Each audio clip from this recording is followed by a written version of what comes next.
Hi there. In this video, we are going to discuss the acute inflammation.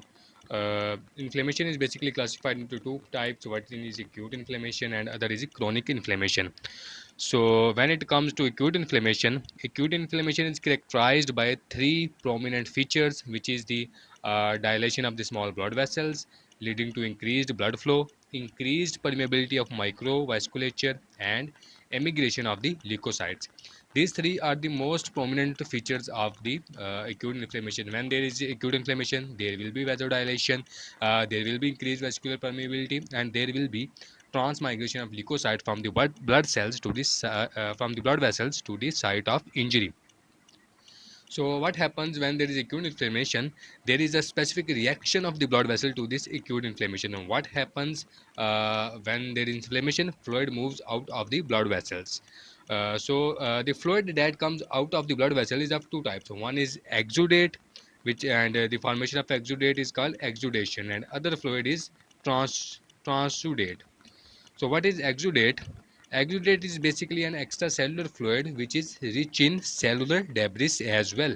So it is a fluid containing high protein concentration and cellular debris, and it is the common fluid which is accumulated in the edema of the inflammation.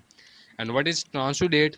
Transudate is a fluid which is low in protein content and has no cellular material, and it is basically due to imbalance between hydrostatic imbalance between the blood vessel and vascular compartments.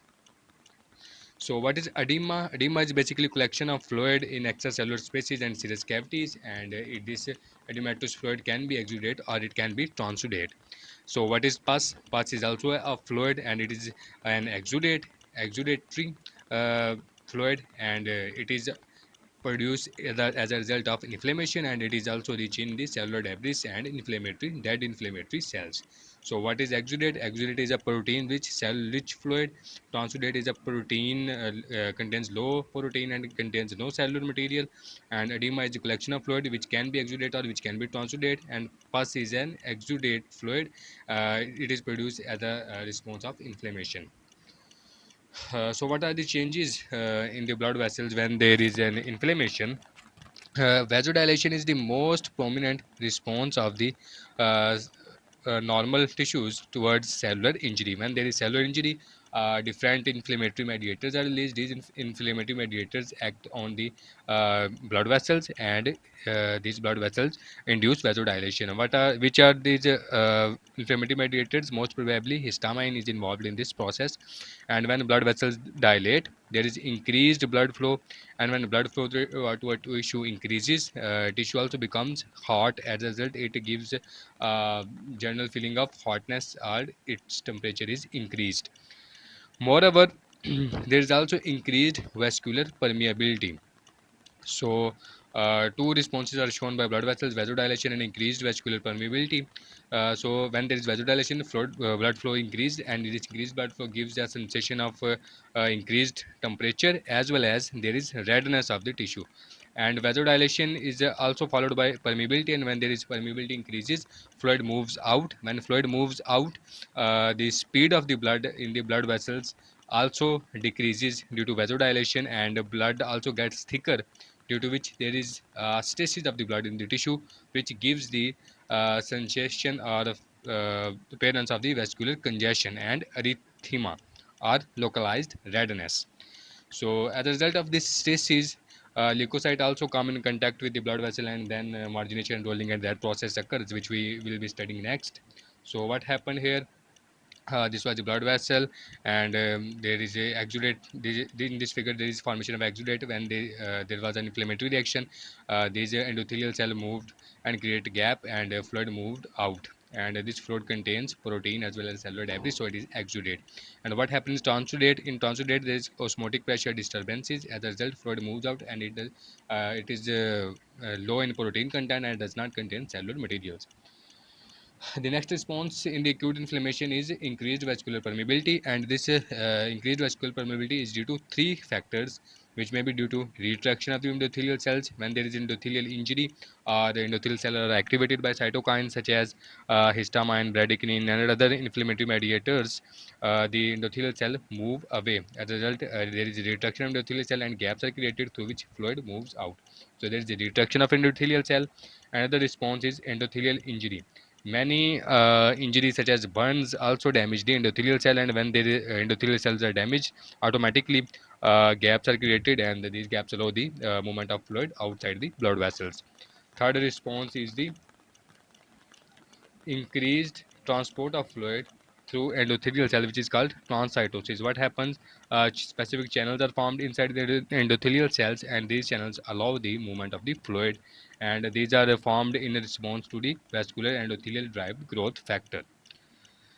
The lymphatic vessels also show specific response in the inflammatory process. What happens normally? Small fluid which leaks out here. Supposedly, a small amount of fluid is leaking out here, and this fluid goes out into the lymphatic vessels, and lymphatic vessels come out at the joint, and in the end they drain the fluid again into the blood vessels. So this fluid which comes out, this edematous fluid, is drained by lymphatic vessels. So what happens when there is increased fluid loss? These lymphatic vessels also increase their capacity to drain the fluid. As a result, they clear more and more fluid. But when there are infections, when there are injury, when there are increased inflammatory mediators, these lymphatic vessels can also become secondary inflamed, and the inflammation of the lymphatic vessels is called lymphangitis. And the corresponding lymph node can also be inflamed, and inflammation of lymph node is called lymphadenitis. And this overall process is reactive or inflammatory lymphadenitis. So next step after the vasodilation and after the increased vascular permeability, next step is the recruitment of leukocyte to the site of inflammation. So which leukocyte are recruited? In acute inflammation, neutrophils are the first blood cells which are recruited at the site of inflammation, and after the neutrophils, macrophages are recruited to the site of inflammation. However, the response of macrophages is slower as compared to the neutrophils, because neutrophils are the abundant cell in the blood, and they respond more fast, and they bind to the integrins and the endothelial activated products and activated endothelial cells more strongly than macrophages. So they neutrophils are recruited more fast. So how this journey occurs? The journey of leukocyte from vesicle lumen to tissue is a multi-step process, and it involves multiple adhesion molecules. So what happened? Supposedly this is a blood vessel here. Suppose this is a blood vessel here, and blood vessels, RBCs move in the center of the blood vessel, and leukocyte move near the margin, because speed of RBCs are smaller and they move faster. So when there is a increased vascular permeability and increased vasodilation, the blood flow becomes slow. When blood flow becomes slow, these more and more leukocytes begin to move near the edges of blood vessel, and this movement of leukocyte near the edges of blood vessel is termed as margination. This is the process of margination, and when they become to move along the blood vessels, their small adhesion molecule which are selectin are produced over the endothelial cell as well as leukocyte, due to which weak interaction develop between the leukocyte and the endothelial cells, and they began to tumble along the blood vessels due to these attachment. The attachment develop and then break, then again develop, then again break, and this process is termed as rolling. So how these attachment are produced? These attachments are basically produced as a result of selectin molecules. Selectins are the weak adhesion molecules which show the weak interaction between leukocyte and endothelial cells. These selectin are of three types which are involved here: E selectins, which are present on endothelial cell; P selectin, which are present on platelets and endothelial cell; and L selectins, which are present on leukocytes. And these selectin proteins bind to their respective ligands, and these ligands are basically sialic acid containing oligosaccharides which are bound to specific glycoproteins. So what happens? Normally, these selectins are not apparent on the endothelial cells. However, when in a response to injury, they are get activated by chemokines and cytokines. P-selectins appear on the surface of endothelial cell from the intercellular plate bodies, as well as they also show E-selectins and L-selectins also appear on the leukocyte, and their respective ligands also appear, and their weak interaction develop between leukocyte and endothelial cells due to these selectins, and they began to rule over the blood vessels, roll down over the blood vessels. Then next step is the development of firm interaction between leukocyte and endothelial cells, and these firm interactions are developed by integrin proteins. And these integrin proteins are the transmembrane two-chain glycoproteins, and they are again stimulated and activated by chemokines and cytokines, which are produced as a result of cellular injury or infection and microbial invasion and so on.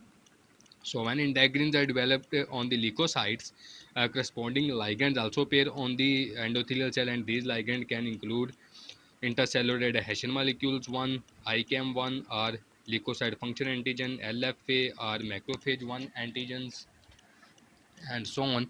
And these integrins are responsible for developing firm interaction between the leukocyte and the endothelial cell. And when these firm interaction develop, leukocytes stop rolling, and they are stopped at the surface of endothelial cell. The next step is transmigration of leukocyte from the endothelium, and this transmigration is also facilitated by a specific adhesion molecule, which is PCAM1, platelet endothelial cell adhesion molecule 1, which causes the migration of the leukocyte from the endothelial cells into the extracellular matrix. And when they move from endothelial cell, next the barrier they encounter is basement membrane, which is dissolved by collagenases, and they move out into the extracellular space. And from the extracellular space, they move to the site of injury, as guided by the chemical gradient, which is formed by bacterial products, cytokines, and component of complement systems such as C5a, and lipoxygenase pathways such as leukotriene B4, and so on. These are the multiple products which form a chemical gradient, and the leukocytes follow this chemical gradient and move to the site of injury. So nature of leukocyte infiltrate differs with the age of response. In first 6 to 24 hours, neutrophils basically predominate at the site of inflammation, and after that neutrophil population declines, and then it is replaced by monocytes. It is because neutrophils are more in number, and they respond rapidly to the tissue injury, and they bind tightly to the selectins and integrins. So first neutrophils are recruited, and then they are followed by monocyte and macrophages. But in some infection, this general rule is not valid, as in Pseudomonas infection for several days. The leukocytic infiltration is of neutrophils, and in viral infections, lymphocytes are involved, and in allergic reaction and in parasitic infections, eosinophils are the predominant cellular types. So the different inflammatory mediators are involved, and by targeting these different inflammatory mediators, recruitment of lymphocyte and leukocytes can be avoided, and they are used in the therapy against chronic inflammatory conditions such as anti-TNF drugs and so on. But they depress the immune system of the person and make him vulnerable to different infections. So let's just come here at the diagram and see the process. And here, so this is a leukocyte, and these are the selectin, P-selectin and E-selectin protein, which are expressed on the surface of endothelium. So what happens is this leukocyte is activated, and it has ligand for P-selectin and E-selectin. So these are the ligands.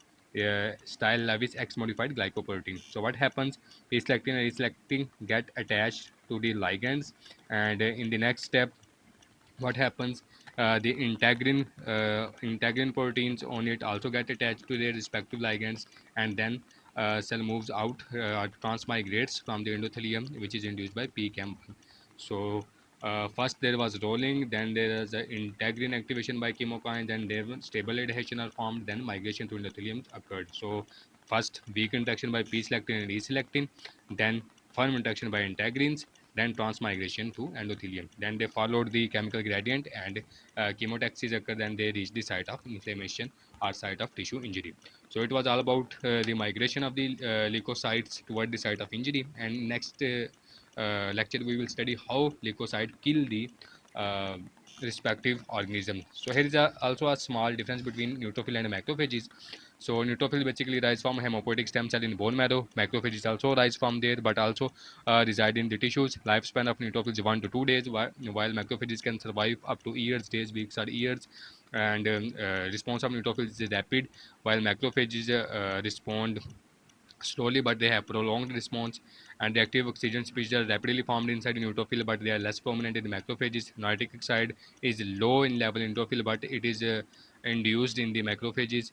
And degranulation of the enzymes is a major response by neutrophil, but it is not prominent in macrophages. Cytokine production is also low in neutrophil, but it is a major response of macrophages.